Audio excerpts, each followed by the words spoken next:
നമുക്ക് കിരണിന്റെയും കല്യാണിയുടെയും അടുത്തയാഴ്ചയുടെ നല്ലൊരു വിശേഷം കേട്ടാലോ. അതിനു മുമ്പായിട്ട് ആദ്യമായി കാണുന്നവരുണ്ടെങ്കിൽ ചാനൽ ഇഷ്ടപ്പെട്ട ഒന്ന് സബ്സ്ക്രൈബ് ചെയ്യാൻ മറക്കരുത്. വീഡിയോ ഇഷ്ടപ്പെടുവാണെങ്കിൽ ലൈക്ക് ചെയ്യാനും നിങ്ങളുടെ വിലയേറിയ അഭിപ്രായങ്ങളൊക്കെ രേഖപ്പെടുത്താനും മറക്കരുത് കേട്ടോ. നമുക്ക് നേരെ വിശേഷത്തിലേക്ക് പോയാലോ. അങ്ങനെ കഴിഞ്ഞ ദിവസത്തെ വിശേഷം നമ്മൾ കണ്ടു. അവസാനം പ്രകാശിനെ കാണാനായിട്ട് കല്യാണിയും കാദംബരിയും കാർത്തിയും കൂടെ കയറി ചെല്ലുവാണ്. ഈ സമയത്ത് അവര് മൂന്നുപേരും മാസ്ക് വെച്ചിട്ടുണ്ടായിരുന്നു. അങ്ങനെ കല്യാണി ചെന്നിട്ട് അച്ഛാന്നും പറഞ്ഞ് വിളിക്കുവാണ്. ആ സമയത്ത് പ്രകാശം കണ്ണടച്ച് കിടക്കുവാണ്. ക്രിട്ടിക്കൽ സ്റ്റേജ് ആണ്. കാരണം ന്യൂമോണിയ ബാധിച്ചിട്ടുണ്ട്. എത്രയും പെട്ടെന്ന് തന്നെ വേണ്ട വിദഗ്ധമായ ചികിത്സ കൊടുക്കണമെന്ന് ഡോക്ടർ പറഞ്ഞിട്ടുണ്ട്. അത് മാത്രമല്ല അണുബാധ ഉണ്ടാവാനുള്ള ചാൻസ് കൂടുതലാണ്. ഒന്നും പറയാറൊന്നും ആയിട്ടില്ല. അങ്ങനെ വിളി കേട്ട് കഴിഞ്ഞപ്പോഴത്തേനും പ്രകാശം പതുക്കെ ഇങ്ങനെ കണ്ണു തുറക്കുവാണ്. നോയി കഴിയുമ്പോഴത്തേനും കല്യാണിയാണ് ആദ്യം കാണുന്നത്. കല്യാണിയെ കണ്ടു കഴിഞ്ഞപ്പോഴത്തേനും പ്രകാശന്റെ കണ്ണൊക്കെ നിറഞ്ഞു വന്നു. ഈ സമയം കല്യാണി പറഞ്ഞു, അച്ഛാ ഞാൻ മാത്രമല്ല എൻ്റെ കൂടെ ഇതേ കാദംബരി ചേച്ചി കാർത്തികേച്ചിയൊക്കെ ഉണ്ടെന്ന് പറയണം. അപ്പൊ അവരൊക്കെ മാസ്ക് വെച്ചേക്കുമായിരുന്നല്ലോ. അവര് പതുക്കെ മാസ്ക് അങ്ങോട്ട് മാറ്റുവാണ്. പ്രകാശന് സന്തോഷമായി. പ്രകാശൻ അവരുടെ നേരെ നോക്കി പതുക്കെ ഇങ്ങനെ ഒന്ന് കൈകൂപ്പുവാണ്. കാരണം ഒരിക്കലും പ്രതീക്ഷ കാര്യമല്ല തൻ്റെ മൂന്ന് മക്കളും തന്നെ കാണാനായിട്ട് വരൂ എന്നുള്ള കാര്യം. പിന്നീട് കല്യാണി പറഞ്ഞു, അച്ഛൻ പേടിക്കൊന്നും വേണ്ട, ധൈര്യമായിട്ടിരിക്കാൻ പറയാണ്. എന്തിനു വേദന ഞങ്ങൾ കൂടെ ഉണ്ടായിരിക്കും എന്നൊക്കെ പറഞ്ഞ് പ്രകാശന് ധൈര്യം പകർന്നിട്ടാണ് പുറത്തേക്ക് ഇറങ്ങുന്നത്. കാരണം അധിക സമയം ഐസിയുവിൽ നിൽക്കാൻ പറ്റില്ലല്ലോ.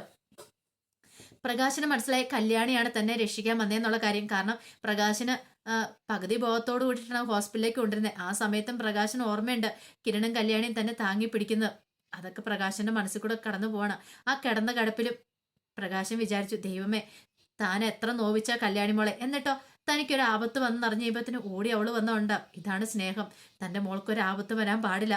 ഇനി എന്നാ ഏതാ വിക്രം ഇറങ്ങുന്നെന്ന് പോലും പറയാൻ പറ്റില്ല. അതൊക്കെ ഓർത്ത് കഴിഞ്ഞപ്പോ പ്രകാശന് നല്ല സങ്കടം വന്നു. പിന്നീട് പുറത്തിറക്കി കഴിഞ്ഞപ്പോഴത്തേനും കിരൺ ചോദിച്ചു, എങ്ങനെയുണ്ട് കല്യാണി കണ്ട്? അച്ഛൻ കണ്ണു തുറന്ന് ഞങ്ങളെ നോക്കിന്ന് പറയണം, ഞങ്ങളെ മനസ്സിലാവും ചെയ്യുമെന്ന് പറയണം. ഈ സമയത്ത് കിരൺ പറഞ്ഞു, ഇനിയിപ്പം എത്രയും പെട്ടെന്ന് തന്നെ വേണ്ട ചികിത്സ കൊടുക്കണം. ഡോക്ടറോട് കാര്യങ്ങളൊക്കെ കയറി നമുക്ക് സംസാരിക്കാന്ന് പറയണം. അങ്ങനെ കിരണും കല്യാണിയും കൂടെ ഡോക്ടറെ കാണാൻ ചെല്ലുന്നുണ്ട്. പിന്നീട് എന്ത് വേണം, പൈസ അവർക്കൊരു പ്രശ്നമല്ല. കാരണം ജീവനാണ് വേണ്ടത്. അതിനു വേണ്ടുന്ന എന്ത് കാര്യങ്ങൾ വേണം ചെയ്തോളാൻ പറഞ്ഞിട്ടുണ്ട്. ഒന്നിനും ഒരു കുറവും വരില്ലെന്ന് പറയാണ്. അങ്ങനെ അതിനെല്ലാം ശേഷം പുറത്തു വന്നു കഴിഞ്ഞപ്പോഴത്തേനും കല്യാണി കാദംബരിയോടും കാർത്തിയോടും പറഞ്ഞു, ഒരു കാര്യം ചെയ്യുക, നിങ്ങൾ വീട്ടിലേക്ക് പോയിക്കോ, ഞാൻ ഇവിടെ നിന്നോളാന്ന് പറയണം.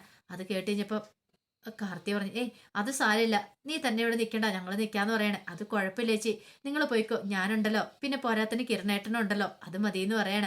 പിന്നെ എന്തേലും ആവശ്യം ഉണ്ടെങ്കിൽ ഞങ്ങൾ വിളിക്കാന്ന് പറയണ. അങ്ങനെ അവരങ്ങോട്ടേക്ക് പോവാണ്. അതിന് ശേഷമാണ് കല്യാണി കിരണോട് പറഞ്ഞ്, കിരണേട്ടനും കൂടെ പോയിക്കോ, ഞാനിവിടെ നിന്നോളാന്ന് പറയാ. കിരൺ പറഞ്ഞു, വേണ്ട, നിന്നെ തനിച്ചാക്കിയിട്ട് എനിക്ക് ഇവിടെ നിന്ന് പോകാൻ പറ്റില്ല എന്ന് പറയണ. കിരണിന് നല്ല ടെൻഷനുണ്ട്. ഒരുപക്ഷെ വിക്രം എപ്പോഴാ പുറത്തിറങ്ങുന്ന പോലും പറയാൻ പറ്റാത്ത ഒരു സാഹചര്യത്തിലാണ് കാര്യങ്ങൾ മുന്നോട്ട് പോയിക്കൊണ്ടിരിക്കണേ.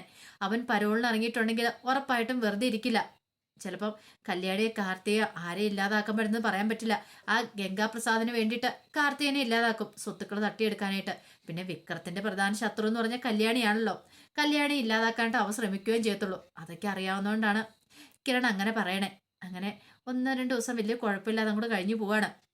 അപ്പോഴേക്കും പ്രകാശന് ഏകദേശമൊക്കെ ഓക്കെ വരുന്നു. ന്യൂമോണിയൊക്കെ ഏകദേശം കുറഞ്ഞൊക്കെ വരുവാണ്. കല്യാണിക്കും ഭയങ്കര സന്തോഷമായി. പഴയതുപോലെ അല്ല, ഒത്തിരി മാറ്റം ഉണ്ടല്ലോ എന്ന് ഓർത്തിട്ട്. അതിനുശേഷമാണ് കല്യാണി വീട്ടിലേക്ക് പോകുന്നത്. ആ ദിവസങ്ങളിൽ കിരണാണ് വീട്ടിലേക്ക് പോയത്. പിന്നീട് കല്യാണി വീട്ടിലേക്ക് ചെല്ലുക. ആ സമയത്ത് ദീപ ഉണ്ടായിരുന്നു അവിടെ. ദീപ കല്യാണിയെ കണ്ടപ്പോൾ പറഞ്ഞു, മോളെ കാര്യമൊക്കെ കാര്യം തന്നെ, കാരണം നിന്റെ അച്ഛനാണ് സംഭവിച്ചു. പക്ഷേങ്കിൽ അയാളെ പോയി ശുശ്രൂഷിക്കുന്നൊന്നും കുഴപ്പമില്ല. അറിയാലോ എപ്പോഴേത് സമയത്താ ആ വിക്രം വരുന്നെന്ന് പറയാൻ പറ്റില്ല. അങ്ങനെ വന്നിട്ടുണ്ടെങ്കിൽ അവൻ വെറുതെ ഇരിക്കത്തില്ല എന്ന് പറയണം. അത് കേട്ടപ്പോൾ കല്യാണി പറഞ്ഞു, എനിക്ക് ആ കാര്യത്തിൽ പേടിയൊന്നും ഇല്ലമ്മേ. കാരണം ഇനിയിപ്പോൾ അവൻ വന്നാലും അവൻ എന്നെ ഒന്നും ചെയ്യാൻ പറ്റില്ല എന്ന് പറയണം.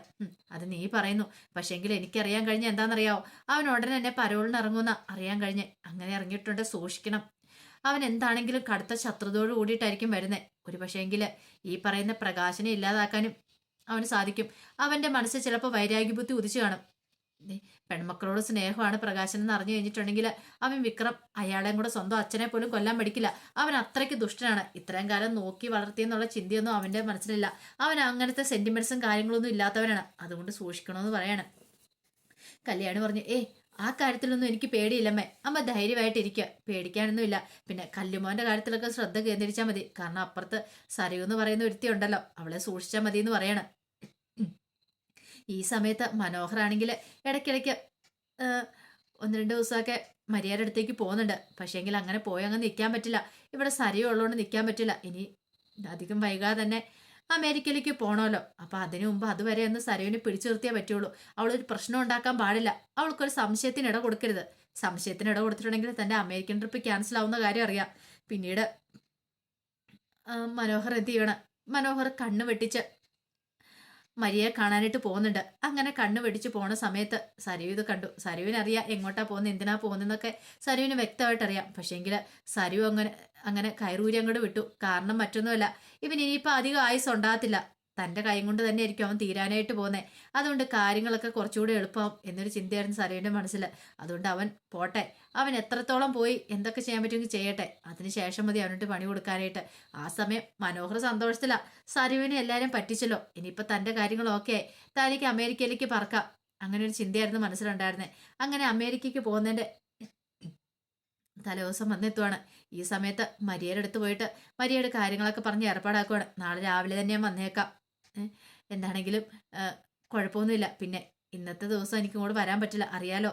അമ്മാൻ്റെ മക്കൾ അവരൊക്കെ ഉണ്ട്, അവർക്കൊക്കെ ഒരു സംശയം തോന്നാത്ത രീതി വേണം കാര്യങ്ങളൊക്കെ നടത്താനായിട്ട്. പിന്നെ അമേരിക്ക ചെന്ന് കഴിഞ്ഞാൽ പിന്നെ കുഴപ്പമില്ല എന്നൊക്കെ പറയാം. മരിയ അതെല്ലാം വിശ്വസിച്ചു. മരിയ ഓർത്തോണ്ടിരുന്നേ അവൻ വലിയ സെറ്റപ്പാണ്, വലിയ ബിസിനസ്മാൻ ആണെന്നൊക്കെയല്ലേ. അങ്ങനെ അവളും അതൊക്കെ വിശ്വസിക്കുകയാണ്. പിന്നീടാണ് മനോഹർ വീട്ടിലേക്ക് വരുന്നത്. ഈ സമയം സരയു കാത്തിരിക്കുമായിരുന്നു. സരുവിനറിയാം ഇവന് തനിക്കിട്ട് പണി തന്നിട്ട് പോകാനുള്ള ഉദ്ദേശമാണ്. കാരണം മരിയെ ഫോൺ വിളിക്കുന്ന കേട്ടിട്ടുണ്ടായിരുന്നു സരയു. കാരണം മനോഹറും മരിയയും തമ്മിൽ സംഭാഷണം കേട്ടായിരുന്നു, മറിഞ്ഞെന്ന് കേട്ടായിരുന്നു. അപ്പോൾ പറയുന്നത് കേട്ടായിരുന്നു, നാളെ നമ്മൾ അമേരിക്കയ്ക്ക് പോവല്ലെന്ന്. ഓഹോ, അപ്പം അങ്ങനെയാണ് കാര്യങ്ങൾ. ഇന്നത്തെ ഒരു ദിവസം അവിടെ കഴിഞ്ഞിട്ടുണ്ടെങ്കിൽ പിന്നെ ഇവനെ പിടിച്ചാൽ കിട്ടത്തില്ല. അങ്ങനെയാണെങ്കിൽ ഇവനോട്ടൊരു പണി കൊടുക്കണമല്ലോ, ഇവനെ വെറുതെ വിടാൻ പറ്റില്ലോ എന്നൊരു ചിന്ത സരയുവിൻ്റെ മനസ്സിലേക്ക് വരുവാണ്. പിന്നീട് സരയു എന്ത് ചെയ്യണം, അവനെ വാച്ച് ചെയ്യാൻ തുടങ്ങി. അവൻ എന്താണെങ്കിലും ഇന്നത്തെ ദിവസം പുറത്തു പോലെന്ന് മനസ്സിലായി. തൻ്റെ മോളുടെ കൂടെ സ്പെൻഡ് ചെയ്യാനായിരിക്കും അവൻ തീരുമാനിച്ചിരിക്കുന്നത്. അന്നത്തെ ദിവസം മനോഹർ ഭയങ്കര സന്തോഷത്തിലായിരുന്നു. മോളോടൊപ്പം കുറേ സമയം ചെലവഴിച്ചു. കാരണം മനോഹറിനറിയാൻ താൻ ഇനി പോയിട്ടുണ്ട്, ഇനി വരാൻ പോകുന്നില്ല എന്നുള്ള കാര്യം. പക്ഷേ സരയുവിനെ അറിയാം, ഇനി താൻ ഇന്നത്തോടുകൂടി അവനെ തീർത്തിട്ടുണ്ടെങ്കിൽ ഇനിയിപ്പം അവനൊരിക്കലും അവൻ്റെ മോളെ കൊഞ്ചിക്കാൻ പറ്റില്ലെന്ന്. ഇന്നത്തെ രാത്രിയിൽ ഇവൻ്റെ അന്ത്യരാത്രിയാണ്. ഇന്നത്തോടുകൂടി ഇവൻ്റെ കാര്യത്തിൽ തീരുമാനം ഉണ്ടാക്കണം. അപ്പം അതിന് വേണ്ടുന്ന കാര്യങ്ങളൊക്കെ നേരത്തെ സരയു ചെയ്ത് വെച്ചിട്ടുണ്ടായിരുന്നു. ഒരു ഇരുമ്പ് പൈപ്പൊക്കെ കൊണ്ട് സെറ്റ് ചെയ്ത് വെച്ചിട്ടുണ്ടായിരുന്നു അവനെ കൊല്ലാൻ വേണ്ടിയിട്ട് തന്നെയായിട്ട്. രാത്രിയാകാൻ വേണ്ടിയിട്ട് സരയു അങ്ങനെ കാത്തിരിക്കുകയാണ്. ആ സമയത്ത് ഹോസ്പിറ്റലിൽ പോയിട്ട് പ്രകാശിൻ്റെ വിവരമൊക്കെ അന്വേഷിച്ചിട്ട് കല്യാണിയും കാർത്തിയും കൂടെ വീട്ടിലേക്ക് വരിക. അപ്പം വരുന്ന വഴിക്ക് അവർ ഒരു ടെക്സ്റ്റൈൽ ഷോപ്പിൽ കയറി കുറച്ച് പർച്ചേസും കാര്യങ്ങളൊക്കെ നടത്തുന്നുണ്ട്. ഈ സമയത്ത് വിക്രം എന്ത് ചെയ്യണം, വിക്രം പുറത്തിറങ്ങാനായിട്ട് ഒരുങ്ങുകയാണ്. വിക്രത്തിന് ഇറങ്ങേണ്ട ദിവസമായിരുന്നു. വിക്രം ഇറങ്ങുന്നതിന് മുമ്പ് രാഹുലും ഗംഗാപ്രസാദും വിക്രത്തിന് കുറേ കാര്യങ്ങളൊക്കെ പറഞ്ഞ് ചാട്ട കേട്ടുന്നുണ്ട്. എന്തൊക്കെ ചെയ്യണം എന്നൊക്കെയുള്ള കാര്യങ്ങളൊക്കെ ആയിരുന്നു പറഞ്ഞു കൊടുത്തിരുന്നത്. കാരണം അവിടെ ചെന്നിട്ടുണ്ടെങ്കിൽ ഒരു കാരണവശാലും വെറുതെ ഇരിക്കില്ല. പണി കൊടുക്കുമ്പോൾ കല്യാണിക്കിട്ടും കാർത്തിക്കിട്ടും എല്ലാവർക്കും കൊടുക്കണം പണി. അങ്ങനെ വേണം തിരികെ വരാനായിട്ട്. തിരികെ നീ ധൈര്യമായിട്ട് ഇങ്ങോട്ടേക്ക് പോരെ, ഞങ്ങൾക്ക് ഇവിടെ ഇല്ലേ. പക്ഷെ ചെന്നിട്ട് വെറുതെ പോരല്ലേ, പോരുമ്പോൾ പണി കൊടുത്തിട്ട് തന്നെ പോരണം എന്നൊക്കെ പറഞ്ഞു വിട്ടു. കാർത്തികനെ ഇല്ലാതാക്കാനുള്ള പ്ലാനും പദ്ധതികളും എല്ലാം പറഞ്ഞു കൊടുത്തിട്ടുണ്ടായിരുന്നു ഗംഗാപ്രസാദ്. അങ്ങനെ വിക്രം എന്ത് ചെയ്യാണ്, ജയിലിൽ നിന്ന് പുറത്തിറങ്ങി കഴിഞ്ഞപ്പോഴത്തേനും വിക്രത്തിന് കാണാനായിട്ട് ഒന്ന് രണ്ട് പേര് വരുവാണ്. അപ്പം അത് ഗംഗാപ്രസാദിന്റെ കൂട്ടുകാരായിരുന്നു. അങ്ങനെ വിക്രം അവരോടൊപ്പം ചേരുവാണ്. അതിനുശേഷം വിക്രം ഒരു ബൈക്കൊക്കെ സംഘടിപ്പിച്ചു. ബൈക്ക് ഹെൽമെറ്റൊക്കെ എടുത്തുകൊണ്ട് വിക്രം നേരെ ആദ്യം വരുന്നേ കല്യാണിയെ അന്വേഷിച്ചാണ്. അങ്ങനെ വന്നപ്പോഴാണ് കല്യാണി എവിടെയുണ്ട് എന്താന്നൊക്കെയുള്ള വിവരം അറിയുന്നത്. അവർ ടെക്സ്റ്റൈൽ ഷോപ്പിലാണെന്നുള്ള കാര്യം അറിയണേ. പിന്നീട് വിക്രം അവരെ ഫോളോ ചെയ്യുകയാണ്. കല്യാണിയും കാർത്തികയും കൂടെ ടെക്സ്റ്റൈൽ ഷോപ്പിൽ നിന്ന് ഇറങ്ങി പോരുന്നുണ്ട്. അതിനുശേഷം അവർ പർച്ചേസൊക്കെ നടത്തിയിട്ട് നേരെ വീട്ടിലേക്ക് വരുവാണ്. ഈ സമയത്ത് കല്യാണിൻ്റെ കൂടെ കാർത്തികയും കല്യാണിൻ്റെ കാണാനായിട്ട് അങ്ങോട്ടേക്ക് വരുവാണ്. കുറച്ച് കഴിഞ്ഞിട്ട് പോകുന്നുള്ളൂ. വീട്ടിൽ കല്ലുമോനെയൊക്കെ ഒന്ന് കണ്ട് കൊഞ്ചിച്ചിട്ടൊക്കെ പോകാമെന്ന് കരുതിയിട്ടാണ് കാർത്തികയും കൂടെ അങ്ങോട്ടേക്ക് വരുന്നത്. അങ്ങനെ കാർത്തികായിരുന്നു ഡ്രൈവ് ചെയ്തേ. കല്യാണി ആ സമയത്ത് കാറിൽ നിന്ന് ഇങ്ങോട്ട് ഇറങ്ങി പോന്നു. അപ്പോഴേക്കുമാണ് ഒരു ബൈക്ക് ചീറിപ്പാഞ്ഞു വരുന്നത്. കാർത്തിക ഇറങ്ങിയിട്ടുണ്ടായിരുന്നില്ല, കാറിൽ നിന്ന് ഇറങ്ങാൻ തുടങ്ങുന്നുണ്ടായിരുന്നുള്ളൂ. ആ ബൈക്ക് ചീറിപ്പാഞ്ഞോട്ട് എന്ത് ചെയ്യണം, കല്യാണിയും കൂടി ഇടിക്കുകയാണ്. കല്യാണി തെറിച്ചു വീണു. പെട്ടെന്ന് കല്യാണിക്ക് എഴുന്നേക്കാൻ തുടങ്ങുന്നതിന് മുമ്പ് തന്നെ ബൈക്ക് നിർത്തിയിട്ട് പാഞ്ഞെടുക്കുകയാണ്. അപ്പോഴേക്കും ഇത് കണ്ടുകൊണ്ട് കാർത്തിക ഓടി ഇറങ്ങി വരുവാണ്. കാർത്തിക ഓടി ഇറങ്ങി വരുമ്പോഴത്തേനും കല്യാണി ഇല്ലാതാക്കാൻ ശ്രമിക്കുന്ന കാഴ്ചയെ കണ്ടത്. കാർത്തിക പെട്ടെന്ന് എന്ത് ചെയ്യണം, വിക്രത്തിനെ തള്ളി മാറ്റുവാണ് അങ്ങോട്ടേക്ക്. വിക്രത്തിനെ തള്ളി മാറ്റിയെങ്കിലും വിക്രം പിടിവിട്ടില്ല. പക്ഷേങ്കിൽ കാർത്തിക സർവം ബലം പ്രയോഗിച്ച് എന്ത് ചെയ്യണം, അവനെ അങ്ങ് തള്ളി മാറ്റി. അവസാനം വിക്രം താഴെ വീഴണം. അപ്പോഴത്തേക്കും കല്യാണിയെ പതുക്കെ പിടിച്ചെഴുന്നേപ്പിച്ച് കാർത്തിക. അപകടം മണത്ത് രണ്ടുപേർക്കും എന്താ സംഭവിക്കാൻ പോകുന്നത്, ഇത് വിക്രം വന്നിരിക്കുന്നുള്ള കാര്യം മനസ്സിലായി. പെട്ടെന്ന് തന്നെ എന്ത് ചെയ്യണം, കല്യാണം കൊണ്ട് കാർത്തിക അകത്തേക്ക് ഒരു വാതിലടയ്ക്കുവാണ്. അപകടം മണത്തവർക്ക്. ഈ സമയത്ത് വിക്രത്തിനൊന്നും ചെയ്യാൻ പറ്റിയില്ല. അങ്ങനെ കല്യാണം വീണപ്പം കല്യാണിന്റെ കാലിന് കുറച്ച് പ്രശ്നങ്ങളും കാര്യങ്ങളൊക്കെ ഉണ്ടായതുള്ളൂ. എന്നാലും അവളെ കൊല്ലാനൊന്നും വിക്രത്തിന് പറ്റിയില്ല. ഈ സമയത്ത് ആകെപ്പാടെ വല്ലാത്തൊരു ഞെട്ടലിലായിരുന്നു കാർത്തികയ്ക്ക് വിശ്വസിക്കാൻ പോലും പറ്റിയില്ല. അവൻ ഇത്ര പെട്ടെന്ന് ഇറങ്ങി ഇങ്ങനെയൊക്കെ ചെയ്യുമെന്ന് പോലും പ്രതീക്ഷിക്കാൻ പറ്റുന്ന കാര്യമായിരുന്നില്ല. പിന്നീട് കല്യാണി അപ്പം തന്നെ കിരണിനെ വിളിച്ച് കാര്യങ്ങളൊക്കെ പറയാണ്. വിക്രം ഇറങ്ങിയിട്ടുണ്ട്. ഇതെല്ലാം അറിഞ്ഞു കഴിഞ്ഞപ്പോഴത്തേനും കിരണിന് ഒരു കാര്യം മനസ്സിലായി. അങ്ങനെയാണെങ്കിൽ അവൻ ഇനി ഹോസ്പിറ്റലിലേക്കും വരും.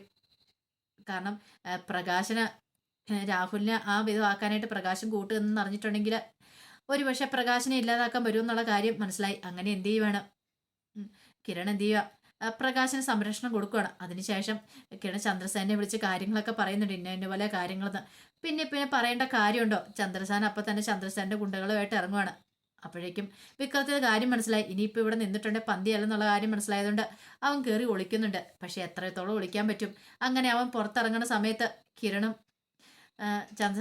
ചന്ദ്രസേൻ്റെ ഗുണ്ടകളും കൂടെ ചേർന്ന് അവനെ പഞ്ഞിക്കിടുന്നുണ്ട്. അവൻ്റെ വിചാരം കല്യാണിയെ ഇവരെയൊക്കെ കാർത്തികനെയൊക്കെ തീർത്തിട്ട് പോകാമെന്ന് കരുതിയിരുന്ന, പ്രകാശനിട്ടും പണി കൊടുക്കാമെന്ന് കരുതിയിരുന്ന. പക്ഷേ എങ്കിൽ ഇതൊന്നും നടന്നില്ല.